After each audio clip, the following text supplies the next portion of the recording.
Ladies and gentlemen, closing out the 2026 Freedom Conservatism Conference, please welcome the U.S. Senator from Kentucky, Dr. Rand Paul.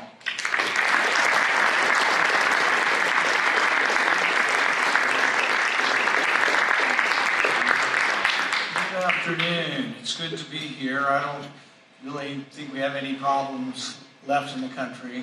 I mean, you've heard about AI. It's going to cure everything, apparently. I am told that there will be no more deficit. I'm like, really? That's great. Apparently there's going to be so much productivity and so much profit and so much revenue that taxes are just going to flow in like never before. And taxes, we won't even know how to collect the revenue. There's going to be so much revenue coming in, the budget, there'll be surpluses. We won't know how to spend it. We're going to have to give refunds to everyone. Apparently you will not have to work with AI. There will be something called universal high income.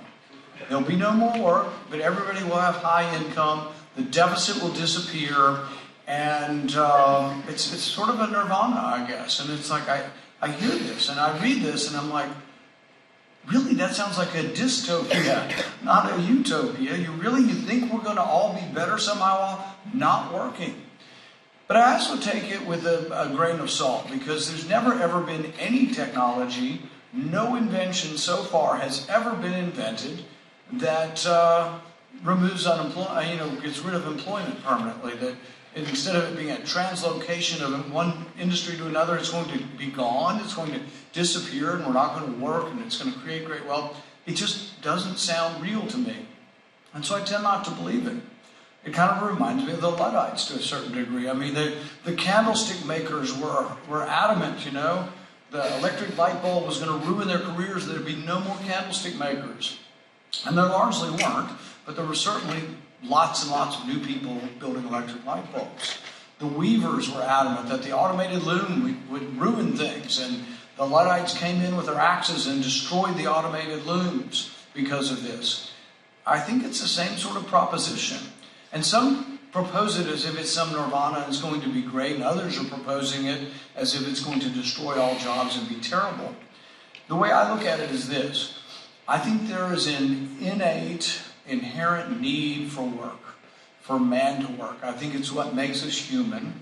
I think it's absolutely required. I think it's a way, even going back to the ancients, of talking about what makes a person virtuous. Work is what makes a person virtuous. Work is what creates your self-esteem. It's absolutely necessary. And I think if all the jobs disappeared, there were only a few jobs, and only the really smart, high human capital people are working in AI, and the rest of us are out adrift, I think what would happen is, I can imagine the government coming in. The government would say, well, there's only a few jobs left. So what we're going to do with the few jobs left is we will decide, not by the whims of the marketplace, but by the grace of government, we will decide who gets these jobs. But I think even then what will happen is there'll be a place kind of like this. As you come to this building, it's kind of a cool building, you're thinking, wow, this would be the perfect place for not a speakeasy, but a work-easy. And what's going to happen if government bans all the jobs because there's very few left, and government says only these people get these jobs, I think people will want to work so much that they will descend down treacherous stairs. They will knock furtively at the door. The guy will open the peephole and he'll say, what are you here for? I want to work. You give them the password, you come in and you build things, either with wood or with bricks or with code, or you write symphonies or novels, but they all will have to be destroyed because work outside of government purview will be illegal because there's so few. To me, that is a bad science fiction novel, and I don't think that's what's going to happen. I just gave a commencement speech to Grove City College, and I told them to be optimistic. I said, be smarter than AI. Make AI the master, not the servant. Don't be the servant. But I also told them the story of Dilbert, which is one of my favorite Dilbert cartoons. Again, a woman comes up to Dilbert and she says, I'm really, really worried about my son. I'm afraid he could be replaced by a robot. And Dilbert says to the woman, he says, I've met your son, and he could be replaced by a hammer. So the moral, for the future, for the young, for the next generation is be smarter than a hammer, be smarter than a robot, more creative than AI. AI will be a tool like any other tool, and I don't think it's going to eliminate all jobs. It's not to say there's no worries. I do worry about a world where, a few AI or search engines are the experts. And when you go to search a thing, this happens now. If you want to use Google and you want to search COVID, or if you want to search, abuse of the government or anything to do that has skepticism of the government mandates, you can't find it because Google algorithm puts 400 government sources first before you get to any kind of person outside of government that's at all skeptical as to whatever the consensus is. So there is a danger with AI that the control over information and the uniformity of it and the control by approved experts. I asked Google one time, and I asked also, I think this was CBS one time, I said, well, how come Fauci gets all of this press and, you did an interview with me and you gave me 30 seconds and Fauci got 3 minutes? Well, because we want to give precedent to government sources. And I said, well, aren't I part of government also? But I think there is a danger to the uniformity of opinion, to the idea of groupthink that comes, and it already exists, and it already is a danger. The scientific consensus on anything is a danger because it's unscientific to think of a consensus really within science. It's also a little worrisome when representatives of science say, as Anthony Fauci famously said, I am the science. So I think there is a danger of AI and groupthink, danger of AI and bias, but you combat that with more information. It's just like speech. You don't get rid of bad speech with rules on speech. You don't get rid of bad IA or biased AI with more rules on AI. You get rid of it with more AI. Choose a better AI engine. I know, for example, that if you ask Google who one of the smartest people in the Congress is, that it's very accurate. So, and if you ask Grok, not Google, you ask Grok who is. But, the thing is, there's inevitability to bias in things. So, yes, we should be alert to it. I don't think it's going to necessarily destroy jobs. I do think, and I would like to sort of close with this point, that we are in danger of entering into the Middle Ages as far as economic knowledge goes. In the Middle Ages, most of math and Greek and the philosophers was lost, and it came back the Arabs in many ways, the Moors and others, and their mathematicians and philosophers kept some of that knowledge because a lot of Europe lost it, a lot of the Roman Empire lost this knowledge, but the Arabs were able to keep this. I do think that even the ideas of Adam Smith are being lost in this town. The Adam Smith who wrote that it's not the benevolence of the butcher, the brewer, the baker that you receive your supper. It's because of rewarding their self-interest. It's not, you don't appeal to their humanity, you appeal to their self-love. Ayn Rand must have read some Adam Smith, I guess.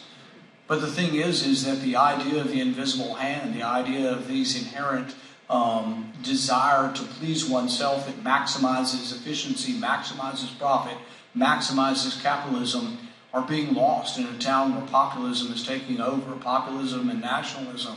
So there is definitely a need and a yearning among those of us who believe in the free market. I think it's even being lost on people, the concept that trade is good.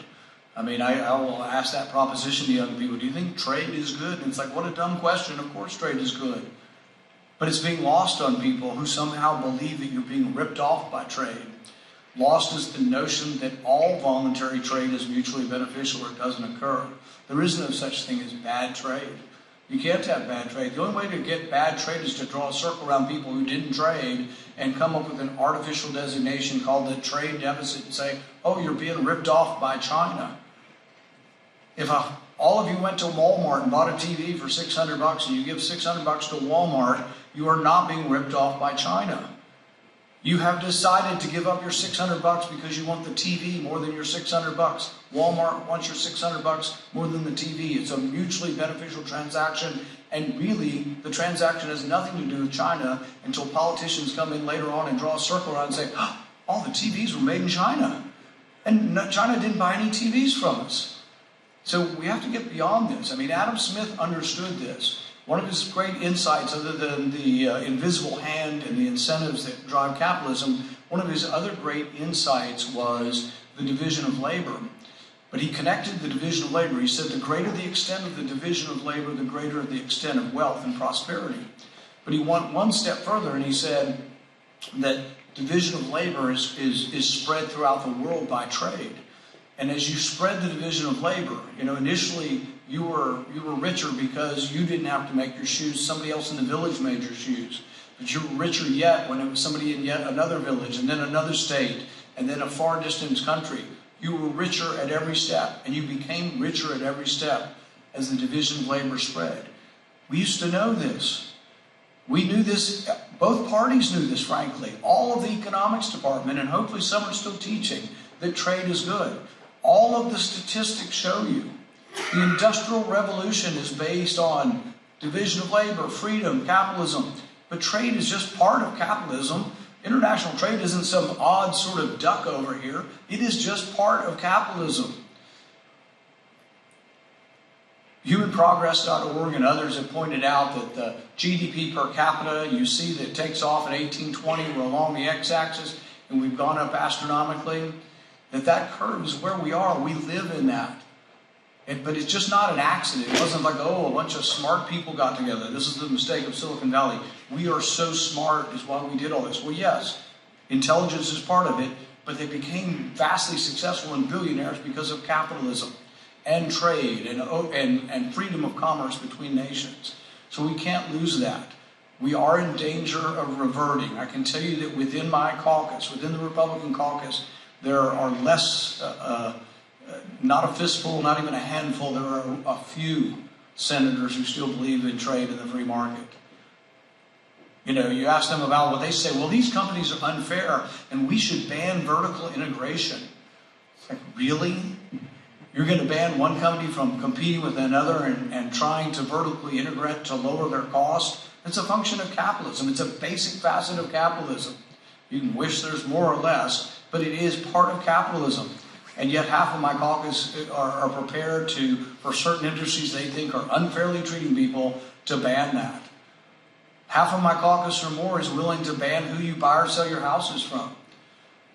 I was on a ostensibly conservative television show the other day, and they got to the thing on houses, and they said, well, you'd let people sell their house to a big corporation? And I said I would never deny anyone the right to sell their house to who they want to sell their house to. That would be stealing the value of the house. This would be limiting. This would be stealing their value. I mean, if a corporation will pay 20% more than an individual will pay, you're stealing 20% of my property if you tell me I can't sell it to a corporation. What Republican would have ever been for that 20 years ago? And now the majority of our caucus is for it. So what I would say is we have our work cut out for us. And we still are a great country. And people say, well, how can we continue to do so well? $2 trillion deficit, $39 trillion deficit. The way I look at it is this. Still 80% of the economy is private. About 20% of it goes to the mess we've got up here. So the 80% is driving and able to counteract the 20% of the money that's trying to get in the way or just being taken and wasted, which is predominantly going on here. So, but there's a tipping balance. I don't know what it is, but there is some point at which, it's 75% or 70% of the economy is left and 30% comes up here. And in fact, if we taxed the economy to the extent of what we spend, we would probably already cripple the economy. The debt is probably better than crippling the economy. Neither one are good solutions. The best solution would be to spend what comes in. And it's remarkable if you actually ask people about this. And I'll end with this because I think it's instructive. People often say, oh yeah, but it's unreasonable. We can't cut off. These people want this money. They've got this illness. These people have this. Everybody's got something. We got to give them money. How could we ever cut them off? And so I tell them what I tell the groups that come in. One of the most prominent groups is Alzheimer's. I have family members with Alzheimer's. I have sympathy. We're a big government. I'm not so pure that I don't believe the government couldn't spend some research money if we need to on Alzheimer's. But I look at them and I say, look, well, we spent $100 million last year. I'm just making up the number. Let's say the number's $100 million. We spent $100 million last year. And these are all the people with purple ribbons. They're all emotional. They all have a family member with Alzheimer's. I say, we could balance our budget. We could be better off. We could begin to grow again if we just spent 6% less on everything. That's the penny plan now. It used to be the penny. Now it's the 6 penny plan. And so we'd have to give you $94 million next year instead of $100 million. They're like, okay. But people up here, if you tell people up there, or your opponent hears that, they're like, he hates old people. He's terrible. He's evil. He has no soul. He will not give the old people money for research.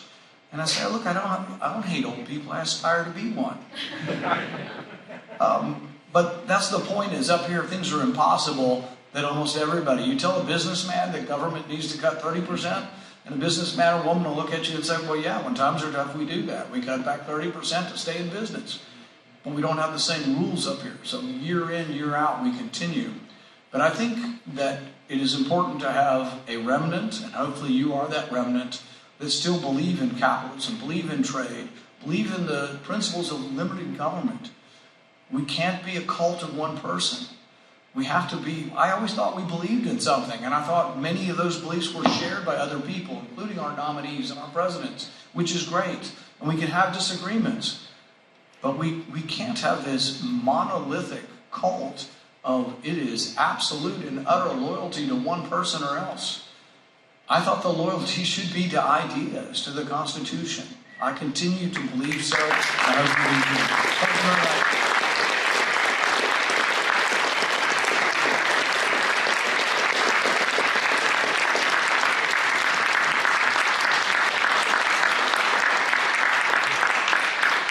All right. So what's next? We had a lot of conversations today, really key information, action items, a lot to take with us, a lot more to unpack. And so just a little bit of context on what happens at Freedom Conservatism throughout the year.